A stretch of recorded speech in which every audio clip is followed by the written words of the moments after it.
Maria was struggling to move her bare feet through the rushing water, swallowing tears of joy mixed with rain, and silently thanking heaven for this noble dog sent to her in a place completely unknown.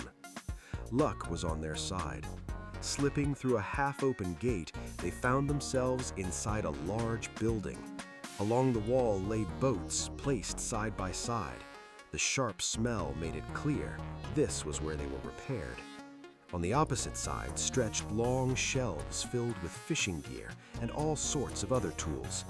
The sound of waves revealed how close the sea was.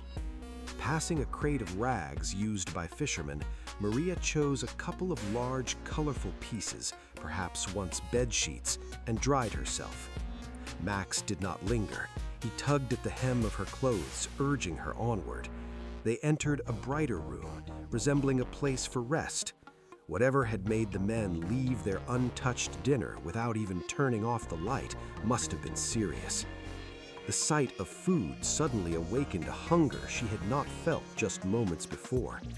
Maria glanced around, already tempted to borrow something from the plates, but remembered the dog in time. Max lay with his muzzle resting on his stretched paws, watching her closely.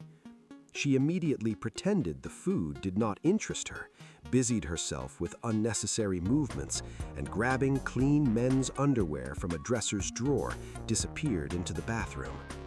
When she returned, she sensed a change at once.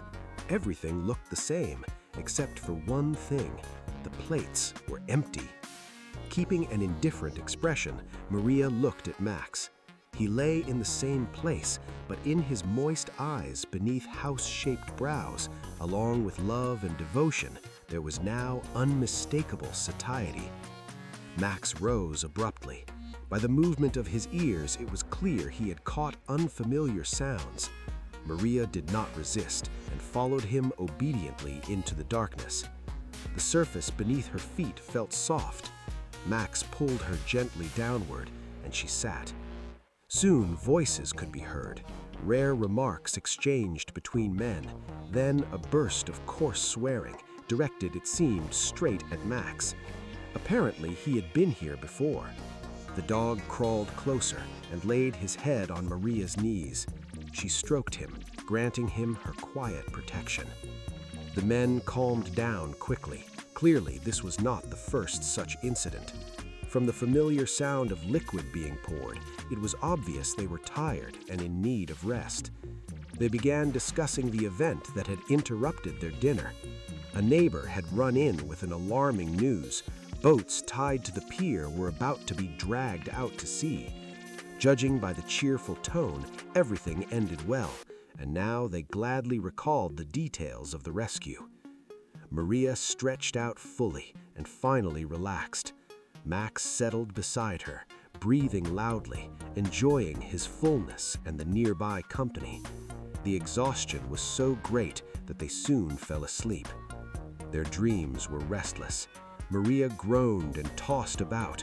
The construction of a new fate was coming to her with difficulty. Max, once again escaping mortal danger, furiously paddled his paws, howling and whimpering aloud. It felt as though titanic work was being done by both of them.